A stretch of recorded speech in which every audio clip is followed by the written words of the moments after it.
আজকে আমরা এসেছি রংপুর গ্রামীণ ও কুটির শিল্প মেলা 2025-এর শুভ উদ্বোধনের দিনে। 20 টাকা করে জনপ্রতি টিকিট কেটে চট করে আমরা ঢুকে পড়লাম মূল ফটক দিয়ে মেলার। ঝাঁকানাকা গেটটি দিয়ে ঢুকতে বেশ ভালোই লাগলো।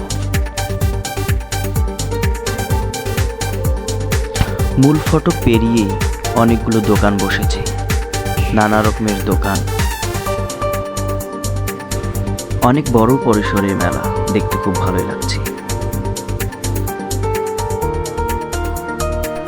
মেলার প্রথম দিনই অনেক ভিড়, অনেক মানুষ এসেছে আজকে মেলায়। আপনারা সবাই আমন্ত্রিত এই বাণিজ্য ও কুটির শিল্প মেলায়। মেলার প্রথম দিনের মূল আকর্ষণ ছিল আতশবাজি। আজকে আমরা এসেছি মূলত আতশবাজি দেখার জন্য।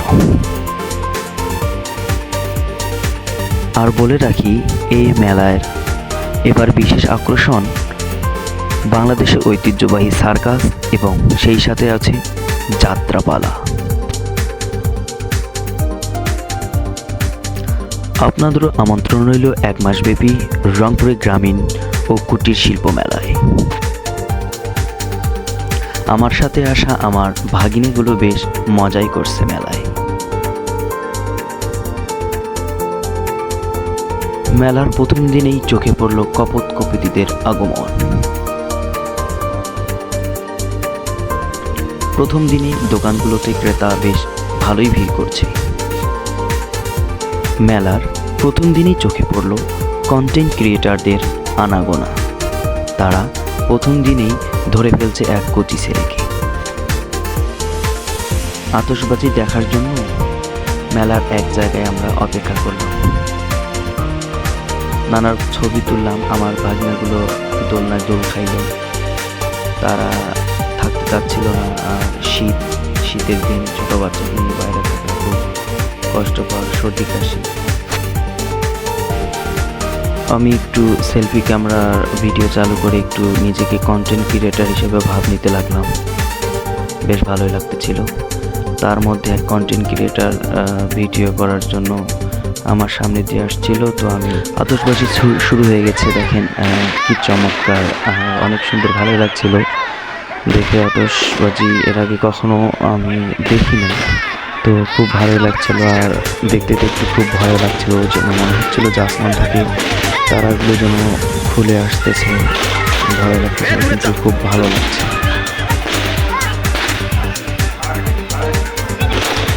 আতশবাজির মধ্য দিয়ে মেলা উদ্বোধন শুরু হয়ে গেল। আজকে থেকে 30 দিন ব্যাপী রংপুরের গ্রামীণ ও কুটির শিল্প মেলা।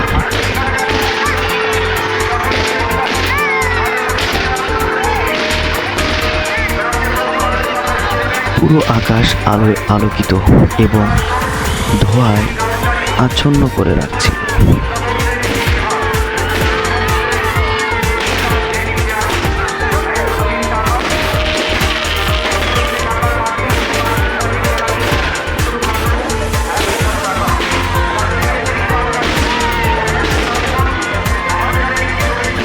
ওয়াও, অনেক ভালো লাগতেছে। কখনো আমি এরকম আতশবাজি দেখিনি।